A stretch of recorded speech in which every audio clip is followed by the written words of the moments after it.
Hello, இன்னைக்கு மார்னிங்கே ஒரு சரியான சம்பவம். என்னன்னு கேளுங்க.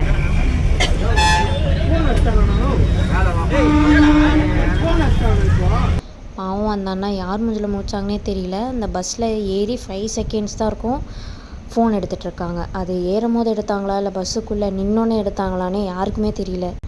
இந்த பஸ்ஸுக்குன்னே டார்கெட் பண்ணி வராங்க போல். நிறைய ரீல்ஸ் பார்த்துட்டேன் இந்த மாதிரி 29 சீனில் ஃபோன் எடுக்கிறது. ஸோ நீங்களும் இந்த மாதிரி ஃப்ரீக்வெண்ட்டாக ட்ராவல் பண்ணுறீங்கன்னா கொஞ்சம் சேஃபாக ஏறுங்க. ரஷ்ஷாக வந்துச்சுன்னா யோசிச்சுட்டு ஏறுங்க. நிறைய வந்துன்னு தான் இருக்குது இந்த பஸ்ஸு. வேறு வழியில் ரஷ்ஷான பஸ்ஸில் ஏறினாலுமே உங்களை சுற்றி கொஞ்சம் அவேராக இருங்க. பாட்டு கேட்டுன்னு எனக்கு என்னன்ட்டு தயவு செஞ்சு நிற்காதீங்க. இப்படிலாம் இருந்தீங்கன்னா ஈஸி டார்கெட் நீங்கள் தான் இந்த பஸ்ஸில்.